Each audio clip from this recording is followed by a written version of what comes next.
Hello students, आज हम लोग ऑक्सीडेशन रिडक्शन हाइड्रोलिसिस चैप्टर के लेक्चर नंबर 6 में है। आपको याद है कि पिछले 5 लेक्चर्स में मैंने रिडक्शंस पे बहुत डिटेल्ड बातचीत की है।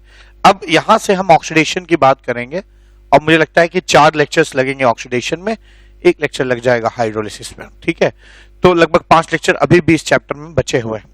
तो ये लेक्चर नंबर 6 कह रहा हूं मैं इसको, लेक्चर 6। यहां मैं ऑक्सीडेशन की बात करूंगा, और ऑक्सीडेशन में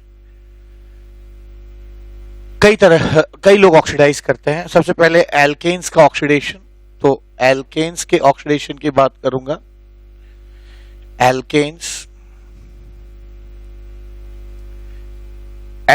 में एल्केन्स हो गया एल्कीन्स,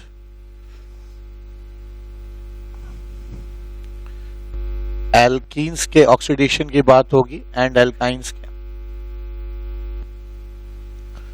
फिर मैं अल्कोहल्स के ऑक्सीडेशन की बात करूंगा, अल्कोहल्स। एल्डिहाइड और कीटोन्स के ऑक्सीडेशन की बात करूंगा, जिसको मैं कहूंगा कार्बोनिल कंपाउंड्स, कार्बोनिल कंपाउंड्स के ऑक्सीडेशन की बात होगी। और लास्ट में मैं डायोल्स के ऑक्सीडेशंस की बात करूंगा, डायोल्स। एल्केन्स के ऑक्सीडेशन की जहां तक बात है तो याद रखिए, एल्केन्स के ऑक्सीडेशन में 2 बातें होंगी, पहली और दूसरी। क्या? एल्केन्स का ऑक्सीडेशन जो है 2 लोग करते हैं, है ना, KMnO4H+ और K2Cr2O7H+। ठीक है, ये दोनों एल्केन्स का ऑक्सीडेशन करने के लिए जाने जाते हैं। एल्केन्स बहुत आसानी से ऑक्सीडाइज होते नहीं है, बड़ा एक ही रिएक्शन ही है जिससे ये होता है। एल्कीन्स और एल्काइंस में क्या? तो एल्कीन्स और एल्काइंस में पहला केस हो जाएगा बेयर्स रिएजेंट,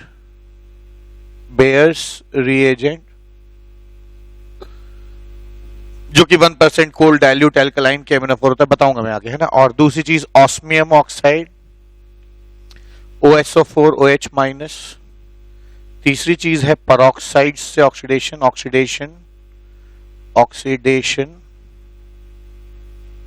बाय पेरोक्साइड्स।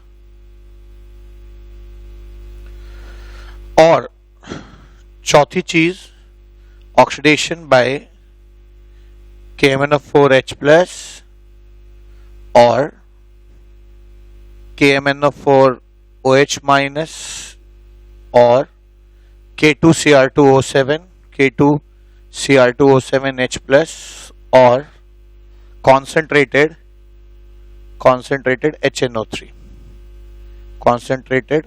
HNO3। और 5वां ऑक्सीडेशन हो जाएगा ओजोनोलिसिस। तो इतने रिएक्शंस जब आप यहां पढ़ लेंगे तो आपका हाइड्रोकार्बन चैप्टर हल्का हो जाएगा।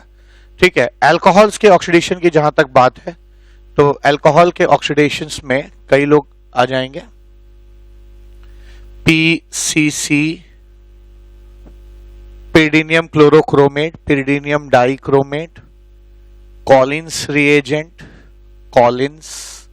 रिएजेंट, आप साथ साथ लिखते चलें। और ये मैं जो ओवरव्यू हर चैप्टर में देता हूं ना, ये आपके लिए बहुत इंपॉर्टेंट है। अगर ये ओवरव्यू आपको याद रहता है तो फिर हर चीजें याद रहती है। तो पूरी ऑर्गेनिक केमिस्ट्री आप बहुत ही कॉम्पैक्ट वे में याद रख सकते हैं। कॉलिन्स हो गया, जोन्स हो गया, जोन्स रिएजेंट हो गया। यहां भी KMnO4H+ काम आएगा, KMnO4H+, K2Cr2O7H+,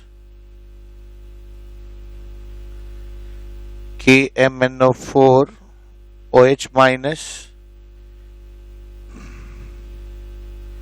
KMnO4 hot alkaline, KMnO4OH- heat.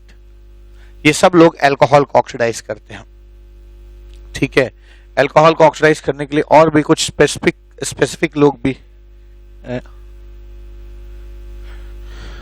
Alcohols जो है वो MnO2 हीट से भी ऑक्सीडाइज होते हैं, और अल्कोहल जो है ना 9th और 10th कॉपर हीट से भी ऑक्सीडाइज होते हैं, कॉपर हीट से भी ऑक्सीडाइज होते हैं। ठीक है, तो अल्कोहल में लगभग 10 तरह के ऑक्सीडाइजिंग एजेंट काम करते हैं ना, PCC pyridinium chlorochromate, pyridinium dichromate, Collins reagent, Jones reagent, KMnO4H+, K2Cr2H+, KMnO4OH-, KMnO4OH- heat, MnO2 and copper heat.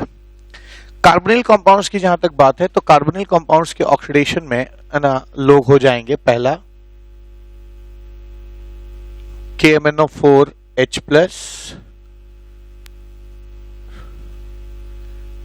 K2Cr2O7H+, Tollens reagent और फेहलिंग्स रिएजेंट। ठीक है, अभी और भी लोग हैं इसमें इसके आते हैं, लेकिन उनके बारे में हम प्रैक्टिकल ऑर्गेनिक केमिस्ट्री में पढ़ेंगे। अभी टॉलेंस और फेहलिंग जानना बहुत जरूरी है। फेहलिंग्स रिएजेंट, डायोल्स जिसमें 2 OH ग्रुप होते हैं ना, और विसिनल डायोल्स जो है, खासतौर से विसिनल डायोल्स जो है वो पर आयोडिक एसिड HiO4 से ना रिएक्शन देते हैं।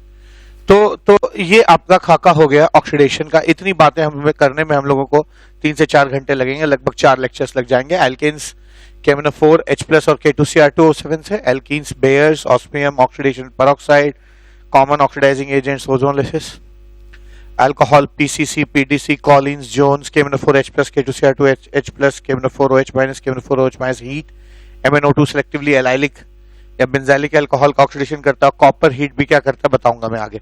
कार्बोनिल कंपाउंड में कॉमन ऑक्सीडाइजिंग एजेंट टॉलेंस और फेलिंग्स, और डायोल्स जो हैं वो HiO4 से रिएक्ट करते हैं। ठीक है, तो आइए अब समय आ गया है कि हम इन लोगों के डिटेल्स में चलें। तो आइए एल्केन्स के ऑक्सीडेशन को सीखने की कोशिश करते हैं।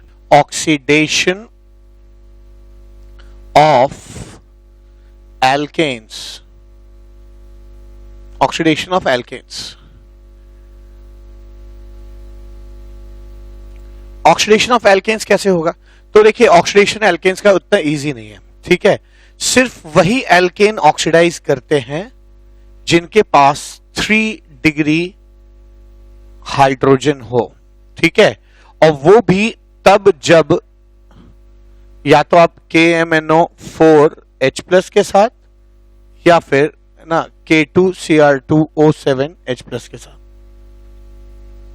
इन 2 लोग के साथ बस एल्केन ऑक्सीडाइज करता है, वो भी तब जब उसका हाइड्रोजन जो है 3 डिग्री हाइड्रोजन हो। 3 डिग्री हाइड्रोजन, 2 डिग्री या 1 डिग्री हाइड्रोजन ऑक्सीडाइज नहीं करता।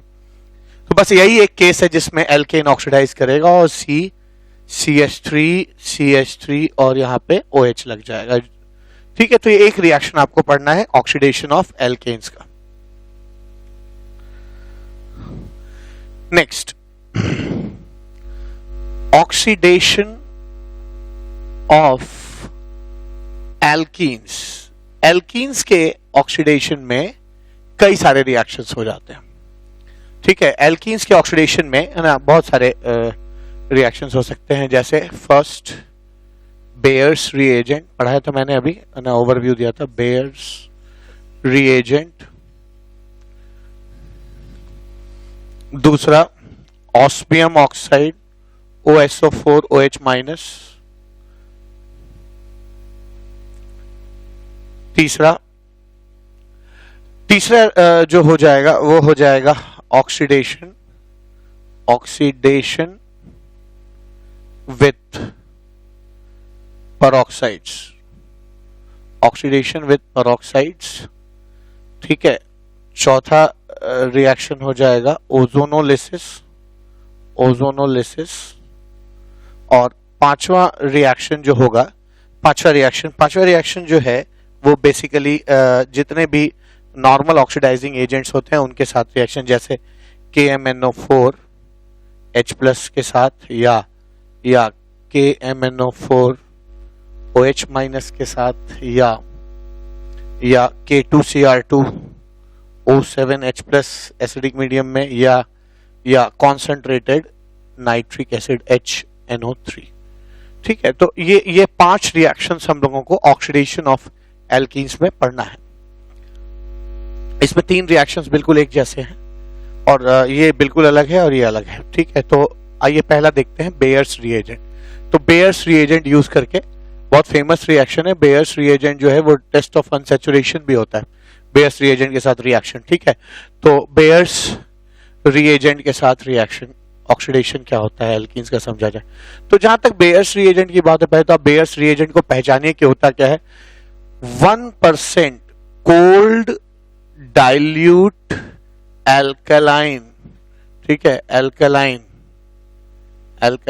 KMnO4, इसको आप है ना बेयर्स रिएजेंट कहते हैं। तो 1% कोल्ड डाइल्यूट एल्कलाइन KMnO4 को हम बेयर्स रिएजेंट कहते हैं। इसको कभी कभी ऐसे भी लिखा जाता है ना, KMnO4 OH माइनस डाइल्यूट, ऐसे भी लिख सकते हैं, ठीक है। तो याद रखिए बेयर्स रिएजेंट ऐसे लिखा जाता है। दूसरी चीज, बेयर्स रिएजेंट जो है वो एक माइल्ड ऑक्सीडाइजिंग एजेंट है और इसका काम क्या है कि एल्कीन्स और एल्काइंस में सारे पाई बॉन्ड्स तोड़कर वहां OH लगाता है, ठीक है। तो दूसरी चीज क्या है, it is a mild oxidising agent, mild oxidising agent, ये एक माइल्ड ऑक्सीडाइजिंग एजेंट है। माइल्ड ऑक्सीडाइजिंग एजेंट मतलब ये बहुत आसानी से ऑक्सीडाइज नहीं, मतलब बहुत हल्का ऑक्सीडाइजिंग एजेंट, उतना ड्रास्टिक ऑक्सीडेशन ये नहीं करता है और इसलिए ये सिग्मा बॉन्ड नहीं तोड़ता है, सिर्फ पाई जैसे कमजोर बॉन्ड्स जो है वो तोड़ने का काम करते हैं। तो ये लोग करते क्या है, ये पाई बॉन्ड तोड़कर पाई बॉन्ड को ब्रेक करते हैं और हर एक पाई बॉन्ड ब्रेक होने पे ये 2 OH ग्रुप ऐड करता है, ठीक है, 2 OH ग्रुप ऐड करता है। तो ये बेयर्स रिएजेंट का काम है। तो Baeyer's reagent pi bond break करके 2 OH ग्रुप ऐड करता है एल्कीन्स और एल्काइंस में। तो मैं इसका दिखाना चाहता हूं, डेमोन्स्ट्रेट करना चाहता हूं। मान लीजिए आपके पास एक एल्कीन है RCH R'। अगर आप 1% cold dilute alkaline KMnO4 use करेंगे, एल्कलाइन KMnO4 यूज करेंगे, ठीक है, KMnO4 यूज करेंगे तो आपको मिलेगा क्या, RCH R'। एक ये पाई बॉन्ड टूट जाएगा। आपको मालूम है कहीं पे अगर दो बॉन्ड हो तो उसमें से एक सिग्मा होता है और दूसरा जो है वो पाई होता है, ठीक है। तो यहाँ पे जो है एक पाई बॉन्ड तोड़ देंगे और दोनों OH जुड़ जाएगा, 2 OH जुड़ जाएगा। हर एक पाई बॉन्ड पे 2 OH जुड़ता है। एक चीज का ख्याल रखिएगा कि दोनों OH एक ही साइड होता है, यानी मैं यहाँ पे लिख सकता हूं कि पाई बॉन्ड ब्रेक करके 2 OH ऐड किया जाता है। Both the OH group are added in syn manner,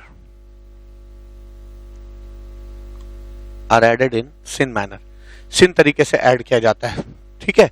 तो होगा क्या, अब सिन मैनर में ऐड किया जाएगा, जैसे है ना मैकेनिज्म इसका लिखते हैं। अभी ऐसा क्यों होता है ये समझ में आएगा आपको। तो मान लीजिए ये RCH double bond CH R' है, MnO4 माइनस ऐसा दिखता है, MnO4 माइनस ऐसा है।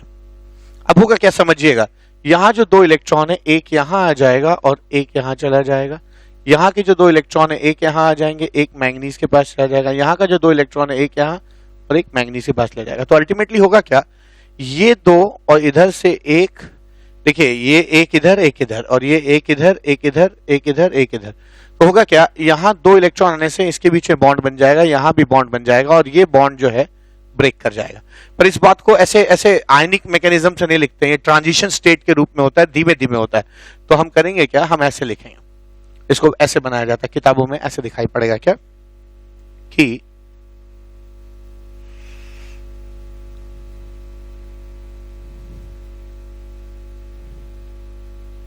ऐसे ये चीज जो है ये इसको अप्रोच करेगा और होगा क्या, RCR', ये वाला बॉन्ड धीरे धीरे वीक होना शुरू हो जाएगा, ठीक है। Mn और डबल बॉन्ड O है तो ये बॉन्ड भी वीक होने लगेगा और ये बॉन्ड जो है वो स्ट्रांग होने लगेगा, ये बॉन्ड भी स्ट्रांग होने लगेगा, ये बॉन्ड भी वीक होने लगेगा, ओ माइनस। अब होगा क्या, ये धीरे से ये कॉम्प्लेक्स कंप्लीट हो जाएगा और ये चीज ऐसे दिखाई पड़ने लगेगी, R C C R dash O M N double bond O minus, ऐसा बन जाएगा। ठीक है, ये चीज बन जाएगी। और ये चीज पहले स्टेप में बनी, यानी कोल्ड डाइल्यूट एल्कलाइन KMnO4 से ये बना। फिर आप जानते हैं कि अगर डाइल्यूट अल्कली है वहां पे मीडियम में, तो वो हाइड्रोलिसिस भी हो जाएगी इसकी। तो यहाँ पे इसकी हाइड्रोलिसिस हो जाती है, यहाँ H लग जाता है, यहाँ OH लग जाएगा, यहाँ H लग जाएगा, यहाँ OH लग जाएगा। और चूंकि ये दोनों KMnO4 का दोनों ऑक्सीजन एक ही साइड है, इसलिए दोनों OH एक ही साइड अटैच होते हैं। यहाँ पे होगा क्या, यहाँ पे ऐसा कुछ बन जाएगा, R C C R dash, ये OH हो जाएगा और ये भी चीज OH हो जाएगी, ऐसे हो जाएगा। ठीक है, तो क्या सीखा हम लोगों ने कि सिन एडिशन होगा अगर हम एल्कीन से ट्रीट करते हैं कोल्ड डाइल्यूट एल्कलाइन KMnO4 को। ठीक है, यहाँ पे ये इतना ही मुझे इसमें बताना था। अब अगर एल्काइन इस मैकेनिज्म से रिएक्ट करेगा तो क्या होगा, तो आइए यहां देखते हैं। एल्काइन अगर बेयर्स रिएजेंट से ट्रीट होगा तो क्या होगा। इस बात का ध्यान रखिएगा कि इसको टेस्ट ऑफ अनसैचुरेशन भी कहते हैं, इसलिए कहते हैं क्योंकि cold alkaline 1% cold dilute alkaline KMnO4 basically pink रंग का होता है। और जैसे ही ये पिंक रंग का होता है, और जैसे ही ये रिएक्शन होगा, अगर अनसैचुरेशन होगा तो ये पिंक कलर का KMnO4 इससे रिएक्ट कर जाएगा और ये पिंक से चीजें क्या हो जाएंगी, कलरलेस हो जाएंगी।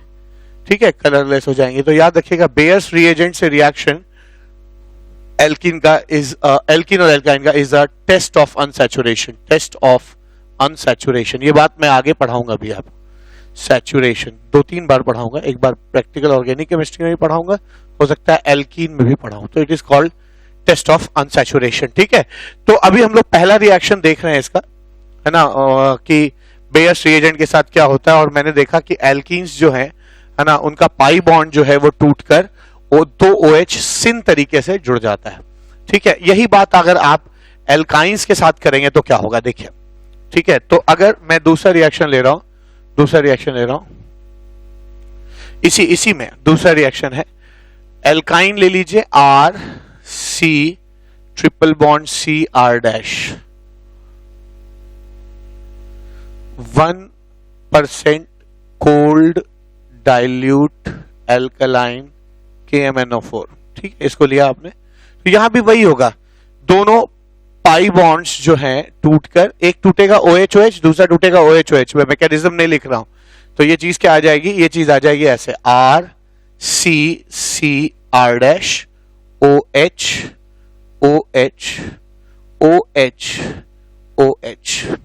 ठीक है, सारे पाई बॉन्ड टूट जाएंगे। और आप जानते हैं एक कार्बन पर 2 OH जो है उसको हाइड्रेट कहते हैं, वो अनस्टेबल होता है और वाटर निकल आता है, तो यहां से H2O निकल आएगा ऐसे। ठीक है, यहां से H2O निकल आएगा ऐसे, और यहां पे डबल बॉन्ड लग जाएगा। तो ये चीज जो है फाइनली किस में चेंज कर जाएगी, ये चीज जो है फाइनली चेंज कर जाएगी आर सी डबल बॉन्ड हो, आर सी डबल बॉन्ड हो, सी डबल बॉन्ड हो, आर डैश। ठीक है, आर डैश ऐसा होता है। ठीक है, ये चीज बन जाएगी। तो मैंने क्या सीखा कि अगर एल्कीन्स, ध्यान दीजिएगा, यहां पे मैंने बताया कि बेयर्स रिएजेंट से ट्रीट करने पर, ये बेयर्स रिएजेंट है, बेयर्स रिएजेंट से ट्रीट करने पे एल्कीन्स जो हैं, एल्कीन्स वो डायोल्स में चेंज हो जाएंगे। Alkenes will change into this called diol, 2 OH group है। और अगर आप एल्काइन लेंगे तो एल्काइन जो है बेयर्स रिएजेंट से ट्रीट करने पे, मैं देख पा रहा हूं, एल्काइन जो है वो बेयर्स रिएजेंट से ट्रीट करने पे डाइकीटोन में चेंज कर जाएगा, डाइकीटोन में चेंज कर जाएगा। ठीक है, तो अब हम लोगों ने एक रिएक्शन तो देख लिया बेयर्स रिएजेंट के साथ, नेक्स्ट रिएक्शन है ऑस्मियम ऑक्साइड के साथ देखा जाए। ठीक है, तो मैं इसको, इस लिस्ट को मिटा नहीं रहा हूं, मैं यहां से शुरुआत कर रहा हूं। ठीक है, तो एक चीज क्लियर हो गई कि बेयर्स रिएजेंट जो है सिन एडिशन देता है और जितने पाई बॉन्ड है उनको तोड़कर 2 OH लगा देता है। ठीक है, अब नेक्स्ट रिएक्शन है, नेक्स्ट सेकेंड रिएक्शन। अब सेकेंड रिएक्शन जो है ऑस्मियम ऑक्साइड के साथ रिएक्शन विथ ऑस्मियम ऑक्साइड। तो मैं बता दूं, ऑस्मियम ऑक्साइड के साथ रिएक्शन बहुत डिफरेंट नहीं होगा, ऑस्मियम ऑक्साइड के साथ रिएक्शन सेम इसी तरह का होगा। ठीक है, तो OSO4 OH माइनस के साथ रिएक्शन कर रहा हूं। ठीक है, तो याद रखिए ऑस्मियम ऑक्साइड भी जो है वो एक माइल्ड ऑक्सीडाइजिंग एजेंट है और बिल्कुल यही सब काम करेगा। ठीक है, तो ऑस्मियम ऑक्साइड ऐसा दिखता है, OS double bond O double bond O double bond O double bond O, ऐसा इसको ऑस्मियम ऑक्साइड कहते हैं। एल्कलाइन मीडियम में ये रिएजेंट यूज होता है और ये यही काम करता है जो मैंने यहाँ पे लिखा हुआ है। क्या यहाँ पे लिखा है? पहला चीज, it is a mild oxidising agent, पहली चीज। दूसरी चीज, ये सारे पाई बॉन्ड को तोड़कर हर एक पाई बॉन्ड तोड़ने पर 2 OH ऐड करता है। और तीसरी चीज जो है, दोनों OH ग्रुप जो ऐड होते हैं वो किस तरीके से ऐड होते हैं? सिन तरीके से ऐड होते हैं, एक ही साइड पे ऐड होते हैं। ऐसा क्यों? तो मैं बताता हूं। फिर वही बात, यही प्रोडक्ट भी बनेगा अगर मैं यहाँ पे ऑस्मियम ऑक्साइड ले लूं, OSO4 माइनस। ठीक है, तो पाई बॉन्ड है, ऑस्मियम ऑक्साइड है और साथ में OH माइनस है, होगा क्या? जो काम यहां मैंगनीज कर रहा है वहां वही चीज OSO4 करेगा। ये चीज मैं ऐसे लिख सकता हूं, OSO4 ऐसे। फिर क्या होगा? फिर वही चीज होगी क्या कि ये बॉन्ड वीक होने लगेगा, ये स्ट्रॉन्ग, और इसको ऑस्मियम कर दीजिए, ऑस्मियम, और इसको डबल बॉन्ड O कर दीजिए। ठीक है, बिल्कुल वही चीज होगी और यहां पर वही चीज ऐसे ऑस्मियम बन जाएगा, ऑस्मेट ईस्टर कहते हैं इसे, ऑस्मेट ईस्टर बन जाएगा। फिर इसकी हाइड्रोलिसिस हो जाएगी, HH लग जाएगा और यही चीज बन के हो जाएगी। तो डायोल जो बेयर्स रिएजेंट है, जो बेयर्स रिएजेंट होते हैं और ऑस्मियम ऑक्साइड में के रिएक्शन में एल्कीन और एल्काइन के कोई डिफरेंस नहीं होता है, एकदम सेम रिएक्शन होता है, हूबहू सेम होता है, सब कुछ सेम होता है। ठीक है, अगर आप एल्काइंस की बात करें तो वही बात यहां पे भी फिर से आ जाएगी क्या कि अगर आप इसको ऑस्मियम ऑक्साइड से ट्रीट करते, अगर आप इसको ऑस्मियम ऑक्साइड से ट्रीट करते तो रिजल्ट चेंज रहता। OSO4 OH माइनस से यूज करते, ट्रीट करते, रिएक्शन एज इट इज रहता। क्या रहता? ये जो वही चीज होगी क्या, ये एक पाई बॉन्ड हट के 2 OH, दूसरा पाई बॉन्ड हट के 2 OH और फिर इन दोनों में से वाटर निकल जाएगा और ये चीज जो है ना डाइकीटोन में चेंज कर जाएगी। तो यहां पे हम लोगों ने ऑक्सीडेशन ऑफ एल्कीन्स में 2 रिएक्शन देख लिए। आइए थर्ड रिएक्शन देखते हैं, ऑक्सीडेशन बाय पेरोक्साइड्स। तो अगर पेरोक्साइड्स के साथ ऑक्सीडेशन देखेंगे तो तीनों मैंने कहा ना एक जैसे रिएक्शन है। अब कौन कौन से पेरोक्साइड्स है जो यहां पे रिएक्शन देंगे? पहला HCOOH, अक्सर इसको ऐसे भी लिखा जाता है, HCO3H लिखा जाता है, पर फॉर्मिक एसिड। फॉर्मिक एसिड में पेरोक्सी लिंकेज है। ठीक है, तो ये हो जाएगा पर फॉर्मिक एसिड कहा जाएगा इसको। ठीक है, पर फॉर्मिक एसिड कहा जाएगा। इसी तरह से पर फॉर्मिक एसिड हो गया, पर एसिटिक एसिड हो जाएगा, COOH, पर एसिटिक एसिड हो जाएगा, एसिटिक एसिड, पर बेंजोइक एसिड, पर बेंजोइक एसिड कैसा हो जाएगा? तो बेंजोइक एसिड बनाइए ऐसे और उसमें COOH हो जाएगा, है ना, पर बेंजोइक एसिड हो जाएगा। पर बेंजोइक एसिड को ऐसे भी लिखते हैं PHCO3H। तो कई बार एरो पे ना PHCO3H लिखा रहेगा तो आप कंफ्यूज हो सकते हैं, तो इसका मतलब होता है पर बेंजोइक एसिड, पर बेंजोइक एसिड कहा जाता है। ठीक है, ऐसे ही ट्राईफ्लोरो पर एसिटिक एसिड ऐसे लिखा रहता है एरो पे, TFPAA। तो यह देखिएगा ट्राईफ्लोरो पर एसिटिक एसिड, यानी क्या? एसिटिक एसिड ऐसा जिसमें 3 फ्लोरो ग्रुप जुड़ा हो। तो यहां पे CH3 के जगह 3 फ्लोरो ग्रुप जुड़ा है, COOH। अक्सर इसको ऐसे लिखा जाता है CF3CO3H। तो काफी कंफ्यूजिंग होगा अगर ये एरो पे लिखा रहेगा, ध्यान रखिएगा। इसका फुल फॉर्म हो जाता है ट्राईफ्लोरो पर एसिटिक एसिड, एसिटिक एसिड हो जाएगा TFPAA, ट्राईफ्लोरो पर एसिटिक एसिड। ठीक है, ये हो जाएगा। इसी तरह पे और भी है MCPBA, फिफ्थ वाला है ना, फिफ्थ है MCPBA। MCPBA होता है मेटाक्लोरो पर बेंजोइक एसिड, मेटाक्लोरो पर बेंजोइक एसिड, ठीक है, मेटाक्लोरो पर बेंजोइक एसिड, यानी एक बेंजोइक एसिड लीजिए, COOOH करिए और फिर इसके मेटा पे ऑर्थो मेटा पैरा होता है, मेटा पे क्लोरो लगा दीजिए, इसको मेटाक्लोरो पर बेंजोइक एसिड कहा जाता है। और ये काम जो है और एक शख्स करता है वो है Ag2O, जो जिसमें परऑक्सी लिंकेज तो नहीं है लेकिन ये भी सेम रिएक्शन है। तो ये 6 लोगों को आप याद रखिए, है ना, जो ऑक्सीडेशन बाय परऑक्साइड में आपको याद रखना है। ये 6 लोग जो है सब में परऑक्सी लिंकेज है।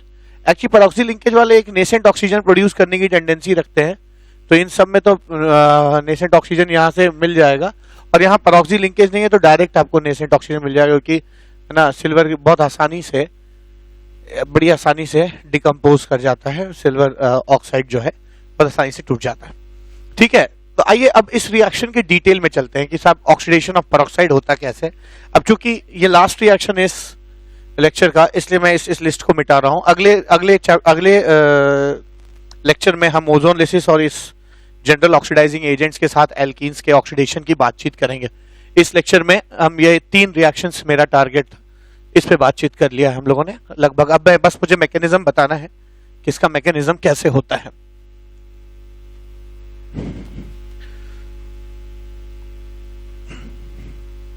चलिए, तो नेक्स्ट क्या, अब इसका मैकेनिज्म क्या।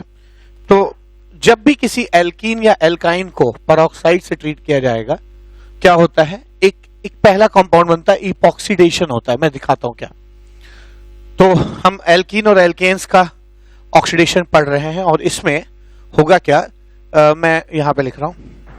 अगर किसी एल्कीन को आप RCH double bond CH R' है, किसी भी एल्कीन को अगर आप किसी पेरोक्साइड से ट्रीट करिए, चलिए मैं यहां पे परफॉर्मिक एसिड यूज करता हूं, HCO3H प्लस, और सेकेंड इसकी हाइड्रोलिसिस H3O+, क्या बनेगा देखते हैं। तो मैकेनिज्म क्या हो जाएगा इसका मैकेनिज्म हो जाएगा, ये कई स्टेप में होता है, 2 स्टेप में होगा ये। फर्स्ट स्टेप क्या होगा, जो ये परफॉर्मिक एसिड है, ये HCOOH जो है ये डिकम्पोज कर जाएगा फॉर्मिक एसिड में HCOOH, और नेसेंट ऑक्सीजन प्रोड्यूस होगा। ये नेसेंट ऑक्सीजन इस एल्कीन को ऑक्सीडाइज कर देगा। तो फर्स्ट स्टेप ये हो गया। सेकेंड स्टेप क्या हो जाएगा, RCH double bond CH R' है, ये नेसेंट ऑक्सीजन जो है इस एल्कीन को से रिएक्ट कर जाएगा। आप देख सकते हैं इसके पास 6 इलेक्ट्रॉन है, तो यहाँ का 1 इलेक्ट्रॉन इधर आ जाएगा, 1 इधर आ जाएगा, और ये अपना 1 इलेक्ट्रॉन देके इपॉक्सीडेशन कर देगा। तो इस प्रोसेस को हम इपॉक्सीडेशन कहते हैं, जो यहाँ होने वाला है। इपॉक्सीडेशन होगा और ऑक्सीजन जो है इससे जुड़ जाएगा, RCH R'O, ये हो जाएगा। ठीक है, दिस इज कॉल्ड इपॉक्सीडेशन। तो याद रखिए, फर्स्ट स्टेप से इपॉक्साइड बनेगा, ध्यान दीजिएगा। ठीक है, तो फर्स्ट स्टेप जो है, आपने कोई भी आप पेरोक्साइड लेंगे तो उस पेरोक्साइड से रिएक्शन करने के बाद ये जो एल्कीन है ये इपॉक्सीडेशन करेगी, RCH R'O। ठीक है, इपॉक्सीडेशन हो जाएगा। और ये जो इपॉक्सीडेशन के बाद ये जो सेकेंड स्टेप है हाइड्रोलिसिस, इस हाइड्रोलिसिस में क्या होगा समझा जाए, तो इस हाइड्रोलिसिस में होगा ये कि इस बॉन्ड की हाइड्रोलिसिस हो जाएगी, यहाँ पे OH और यहाँ पे H लग जाएगा। ठीक है, पर इसको डायरेक्ट मत करिए, हाइड्रोलिसिस कैसे होगी इसको भी समझिए। मैं इसका मैकेनिज्म लिख देता हूं, इसका हाइड्रोलिसिस का मैकेनिज्म क्या होगा। अब होगा क्या कि H3O+ है ना, तो आप यहाँ पे वाटर यूज करेंगे, एसिडिक हाइड्रोलिसिस है, H3O+ है। तो ये ऑक्सीजन इलेक्ट्रोनेगेटिव है, ये इलेक्ट्रो पॉजिटिव है, डेल्टा पॉजिटिव है, तो ये वाटर कहीं भी जुड़ जाएगा इधर से इसलिए अटैक नहीं किया क्योंकि इधर स्टेरिक हिंड्रेंस है, इधर इसके यहां तक पहुंचने में दिक्कत है क्योंकि कई सारे लोग यहाँ पे मौजूद है, ऑक्सीजन मौजूद है, बॉन्ड्स है, ये इलाका बिल्कुल खाली है। तो ये वाटर इधर से अटैक करेगा, और जब ये यहाँ जुड़ रहा होगा तो कार्बन ने 1 बॉन्ड, 2 बॉन्ड, एक हाइड्रोजन के साथ 3 और ये 4 बॉन्ड बनाए हैं। ये 5वां बॉन्ड बनने को है, इसलिए 1 बॉन्ड तोड़ना पड़ेगा क्योंकि कार्बन 4 बॉन्ड से ज्यादा नहीं बना सकता। ठीक है, तो ये मॉलिक्यूल ऐसा दिखेगा, RCH, देखिए RCHO HH CHO R', ये बनेगा। तो यहां पे आ जाएगा प्लस, अब आ जाएगा प्लस। ठीक है, अब ये जो प्लस आया होगा क्या, ये बॉन्ड ऐसे टूट जाएगा और ये जो बॉन्ड टूटेगा ऐसे, तो यहां से H प्लस फ्री हो जाएगा, ठीक है, ये H प्लस फ्री हो जाएगा इफेक्टिवली। तो ये H प्लस चला जाएगा और ये H प्लस जो है यहाँ वाला आकर इससे जुड़ जाएगा। इफेक्टिवली कोई रिएक्शन नहीं हुआ, H प्लस लगा तो H प्लस फिर से मिल गया, इसलिए जो है ना H प्लस लगा तो H प्लस निकल गया, तो ये H प्लस यहाँ पे कैटलिस्ट की तरह काम करेगा, इसलिए इसको एसिड कैटेलाइज्ड हाइड्रोलिसिस कहते हैं। ठीक है, तो यहाँ से एक H निकल गया और ये H आके यहाँ जुड़ जाएगा, तो क्या मिला, ये मिला RCH OH CH OH R dash, ये मिल जाएगा। ठीक है, अब ये ध्यान दीजिएगा कि अगर ये हमेशा बैक से ही अटैक करेगा, यानी एक OH ऊपर होगा और दूसरा OH कहाँ होगा, नीचे होगा, तो यहां मेरे को सीखने को मिला कि ये जो ऑक्सीडेशन होता है पेरोक्साइड का, इसमें होता तो वही चीज है क्या, पहली चीज क्या होती है, वही चीज होती है क्या कि एक पाई बॉन्ड तोड़ के, आप देखिए इफेक्टिवली क्या हुआ। अब जैसे ये जो प्रोडक्ट बना मैं यहां लिख रहा हूं, अगर आप इस प्रोडक्ट को गौर से देखेंगे तो ऐसा लग रहा है जैसे ऐसा लग रहा है जैसे एक पाई बॉन्ड तोड़ के दो OH जोड़ दिया गया है। अंतर बस इतना है कि जो बेयर्स रिएजेंट था या फिर जो ऑस्मियम ऑक्साइड था, उनके साथ जो पाई बॉन्ड तोड़ के OH जुड़ता था, वो दोनों OH जो है वो सिन जुड़ते थे, जबकि यहां पर दोनों OH क्या जुड़े हैं, एंटी जुड़े हैं। ठीक है, तो मैं इपॉक्सीडेशन में पहली चीज तो मैंने यहां पे बताई पहली चीज ये बताई कि कौन से रिएजेंट होते हैं। दूसरी चीज मैं यहां लिख रहा हूं क्या, दूसरी चीज B मैं यहां लिख रहा हूं क्या कि इसमें क्या होता है, ऑल पाई बॉन्ड्स, या ऐसे करिए, pi bond is broken, pi bond is broken and 2OH is attached, 2OH is attached। ठीक है, 2OH जो है उसमें अटैच हो जाता है पाई बॉन्ड ब्रेक करके। और दूसरी इंपॉर्टेंट बात जो सीखने को मिली कि बोथ OH, जो दोनों OH जुड़ेंगे वो एंटी तरीके से जुड़ेंगे। Both OH which gets added are in anti position are in anti position। ठीक है, तो दोनों एंटी पोजीशन में जुड़ेंगे।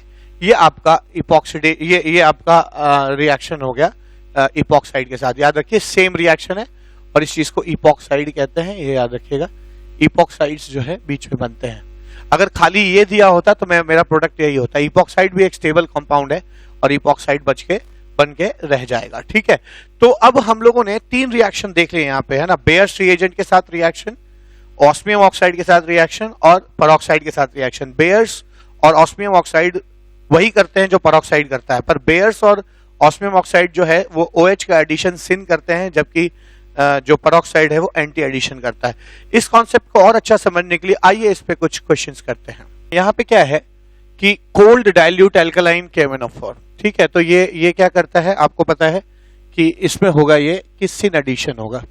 ठीक है, OH का, तो OH का सिन एडिशन होगा, तो या तो दोनों OH ऊपर हो सकते हैं या फिर दोनों OH जो है नीचे हो सकते हैं।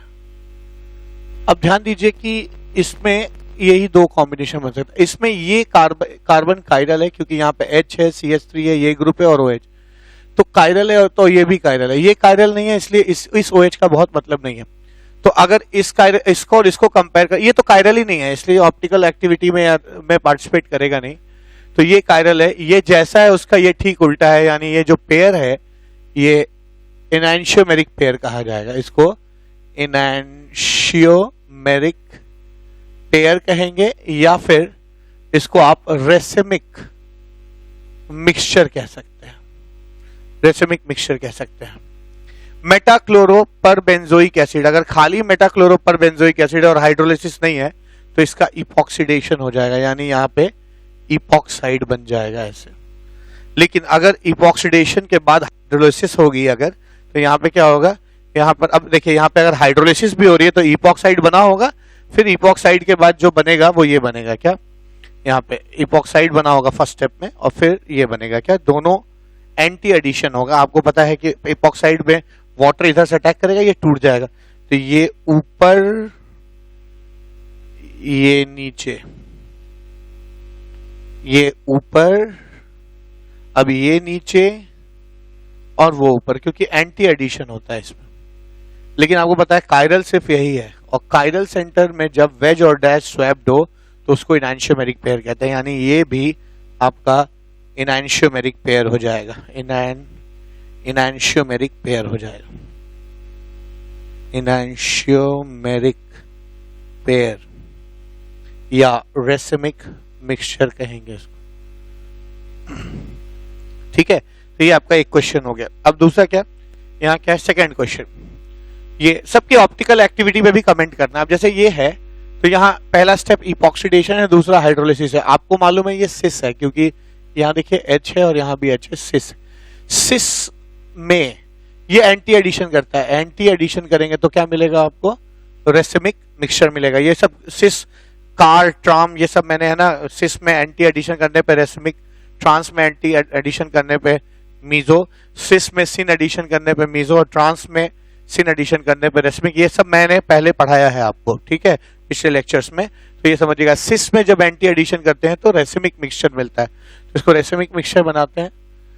अच्छा ध्यान रखिए, एंटी एडिशन होगा, यानी एंटी एडिशन का मतलब ये हो गया कि एक OH ऊपर होगा तो दूसरा नीचे होगा। मैंने इपॉक्साइड नहीं बनाया, अगर आपकी इच्छा है इपॉक्साइड बनाने की, फर्स्ट स्टेप के बाद इपॉक्साइड बनेगा, इपॉक्साइड है ना, फर्स्ट स्टेप के बाद इपॉक्साइड बनता है। इपॉक्साइड जो है वो ऐसा होगा, क्या, ऐसा ऐसा ऐसे O, तो उसको बनाने की जरूरत नहीं है क्योंकि दोनों रिएक्शंस मैंने साथ कर दिए हैं, फाइनल प्रोडक्ट लिख रहा हूं, ठीक है। इपॉक्साइड नहीं बना रहा हूं मैं, बनाऊंगा कहीं, अभी यहां नहीं बना रहा हूं मैं, जगह नहीं है, ठीक है। तो फर्स्ट स्टेप के बाद, फर्स्ट स्टेप इपॉक्साइड और सेकंड स्टेप उसकी हाइड्रोलिसिस। हाइड्रोलिसिस करते हैं तो ये पेरोक्साइड से ऑक्सीडेशन में क्या होता है, पाई बॉन्ड टूट के दो OH लगता है, और दोनों जो है इस तरह से लगता है कि एंटी एडिशन होता है, यानी एक ऊपर तो दूसरा नीचे, और अगर ये नीचे तो ये वाला ऊपर। अब ध्यान दीजिए, ये कायरल सेंटर ये है, इसके साथ कंपेयर होगा, और ये कायरल सेंटर इसके साथ।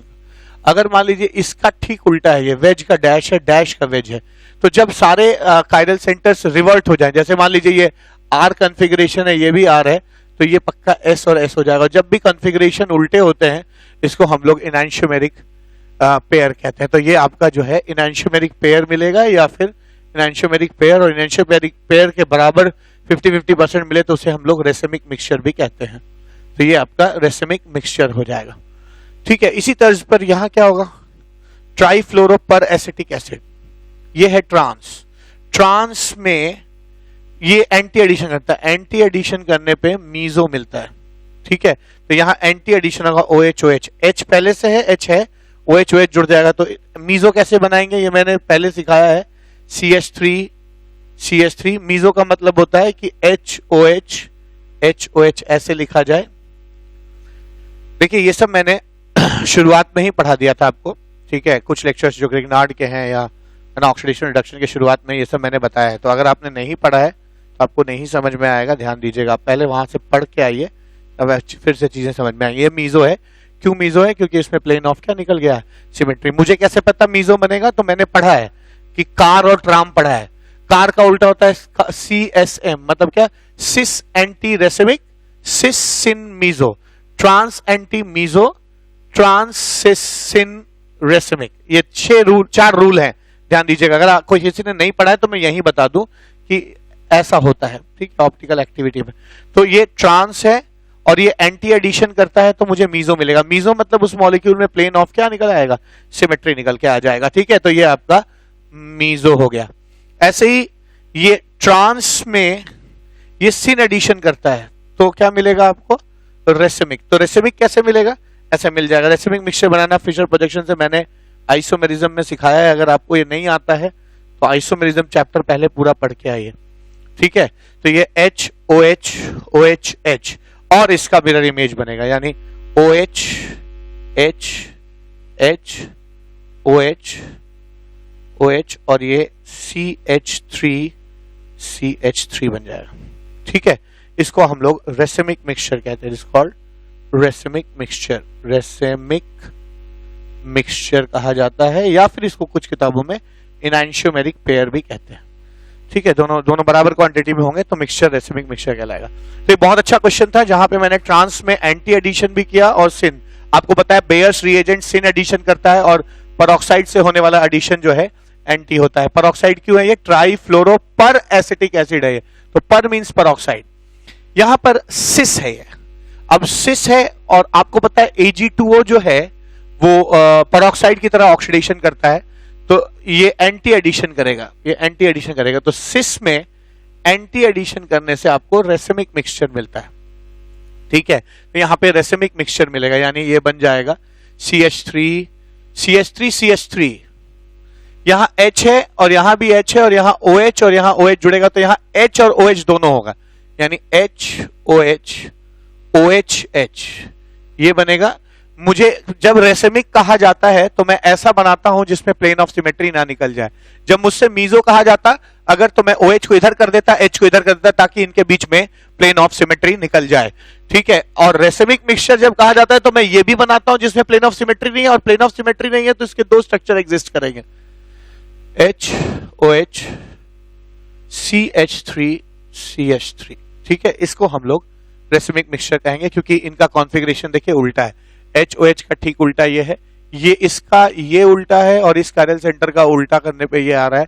यानी जब भी यहाँ के कायरल सेंटर का कॉन्फ़िगरेशन ठीक उलट के किसी और मॉलिक्यूल में हो तो उन दोनों को आप ना एनैंशियोमेरिक पेयर्स कहते हैं, और इनके 50-50% अगर मिला दिया जाए तो उस मिक्सचर को हम लोग रेसिमिक मिक्सचर कहेंगे। ठीक है, रेसिमिक मिक्सचर कहा जाएगा। इसी तर्ज पर ये जो ऑस्मियम ऑक्साइड है, अब आपको पता है कि सिस तो है, ये ऑस्मियम ऑक्साइड जो है सिन एडिशन करता है, और अगर ना सिस में सिन एडिशन होता है तो मीजो मिलता है। ठीक है, रेसिमिक का उल्टा मीजो होता है, एंटी का उल्टा सिन होता है, तो मीजो मिलता है। तो आप इसका मीजो बना लीजिए। इसका मीजो कैसा बनेगा? मीजो ऐसे बनाना है कि इसमें क्या निकल के आ जाए, प्लेन ऑफ सिमेट्री, यानी HOH HOH ऐसे, ये आपका मीजो कहलाएगा। कैसे पता ये मीजो है? मैंने जानबूझ के मीजो ऐसा बनाता हूं ताकि उसमें प्लेन ऑफ सिमेट्री मिल जाए, इधर और इधर की चीजें क्या हो जाए, सेम हो जाए। ठीक है, ऐसे ही यहां पे भी आ जाए। यहां पे एक इंपॉर्टेंट बात क्या है, पहला स्टेप इपॉक्सीडेशन, और एक ही मोल है। एक मोल नहीं होता तो यहां भी इपॉक्सीडेशन होता और यहां भी इपॉक्सीडेशन होता, लेकिन दो मोल होता तो ये भी इपॉक्साइड बनता है, ये भी, लेकिन एक ही मोल है, इसलिए मेरे को इन दोनों में किसी एक को इपॉक्साइड बनाना है। अब ध्यान दीजिएगा कि इपॉक्साइड वही बनता है जो स्टेरिकली मोर हिंडर्ड हो। इसका मैकेनिज्म डिटेल में जाने की जरूरत नहीं है, आप जान लीजिए। जो स्टेरिकली ज्यादा हिंडर्ड होगा वहां पहले इपॉक्सीडेशन होता है, तो ये कम है क्योंकि यहां दो तरफ हाइड्रोजन जुड़ा हुआ है इस पाई बॉन्ड, जबकि इस तरफ एल्काइल एल्काइल एल्काइल एल्काइल, ये ज्यादा स्टेरिकली हिंडर्ड है, ये चीज इपॉक्साइड में कन्वर्ट होगी। तो इसको कहीं लिख लीजिएगा, मैं यहां लिख दे रहा हूं नोट करके कि note sterically hindered alkene first converts to epoxide, या preferentially converts to alkene, preferentially converts to epoxide, epoxide में convert हो जाएगा।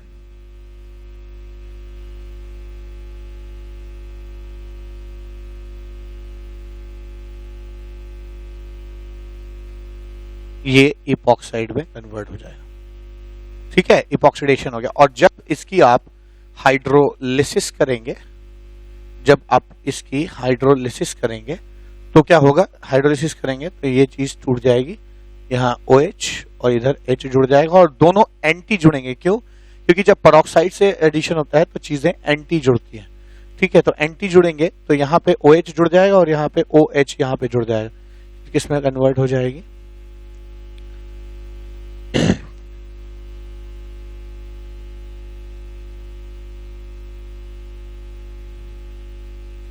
OH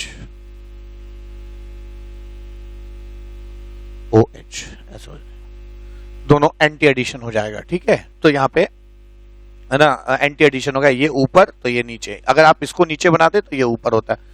चूंकि ये कायरल सेंटर नहीं है, कायरल सेंटर इसलिए नहीं है क्योंकि इधर का ग्रुप और इधर का ग्रुप सेम है, इसलिए कायरल नहीं है। कायरल होता तो मुझे एक और इसका मिरर इमेज बनाना था जिसमें ये वाला पार्ट नीचे होता है और ये वाला पार्ट क्या होता है, ऊपर होता है, और हम दोनों को रेसिमिक मिक्सचर कहते हैं।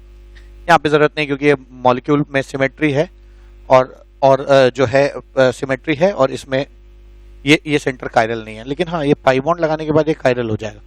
ठीक है, तो अगर ये पाई बॉन्ड लगाने के बाद कायरल हो जाएगा तब इसके दो प्रोडक्ट बनाएंगे, एक ये बनेगा और दूसरा जो है ऐसा ही बनेगा जिसमें जगह नहीं है मेरे पास यहाँ पे, और दूसरा प्रोडक्ट ये बन जाएगा, ऐसा बनेगा जिसमें ये वाला पार्ट नीचे होगा और ये वाला पार्ट जो है वो ऊपर हो जाएगा। ये दो प्रोडक्ट बन जाएंगे और दोनों रेसिमिक मिक्सचर होंगे। ठीक है, दोनों रेसिमिक मिक्सचर कहे जाएंगे। ठीक है, ये कायरल इसलिए है क्योंकि इधर वाला ग्रुप अलग है, इधर वाला ग्रुप अलग है, ये ग्रुप अलग है और OH अलग है। ठीक है, इधर वाले ग्रुप में पाई बॉन्ड है, इधर नहीं है, इसलिए इसको रेसिमिक है ना मिक्सचर कहा जाएगा। ये दो प्रोडक्ट बनेंगे, ये फर्स्ट प्रोडक्ट है और ये सेकंड प्रोडक्ट है। ठीक है, तो माय डियर फ्रेंड्स, आज हम लोगों ने इस लेक्चर में ऑक्सीडेशन का जो पहला लेक्चर है, ठीक है, इसमें हम लोगों ने एल्केन्स के ऑक्सीडेशन को देखा और एल्कीन्स के ऑक्सीडेशन को देखा। एल्कीन्स के ऑक्सीडेशन में भी हम लोगों ने बेयर्स रिएजेंट, ऑस्मियम ऑक्साइड और परऑक्साइड से ऑक्सीडेशन देखा। अगले लेक्चर में हम लोग ओजोनोलिसिस पढ़ेंगे, ऑक्सीडेटिव ओजोनोलिसिस, रिडक्टिव ओजोनोलिसिस और जनरल जो ऑक्सीडाइजिंग एजेंट्स है जैसे K2Cr2O7 या KMnO4H+, या कॉन्सेंट्रेटेड H2SO4, कॉन्सेंट्रेटेड HNO3 या KMnO4H+, इन लोगों से एल्कीन्स और एल्काइंस कैसे रिएक्ट करते हैं इसके बारे में अगले लेक्चर में देखेंगे। ठीक है, तो आशा आपको ये समझ में आया होगा कि कैसे ना ये रिएक्शन होता है। इसको हाइड्रोक्सिलेशन रिएक्शन कहते हैं, जिसमें पाई बॉन्ड हट के दो OH लग जाता है। ये जो चीजें हम अभी यहाँ पे पढ़ रहे हैं एल्कीन्स के बारे में, इससे हमारा हाइड्रोकार्बन चैप्टर में जो एल्कीन्स पढ़ेंगे वो थोड़ा सा हल्का हो जाएगा। हमें पहले से सारी चीजें पता होंगी तो उस चैप्टर को पढ़ना ईजी होगा। तो आज इस लेक्चर में बस इतना ही, मिलते हैं अगले लेक्चर में। तब तक के लिए thank you so much, have a nice day.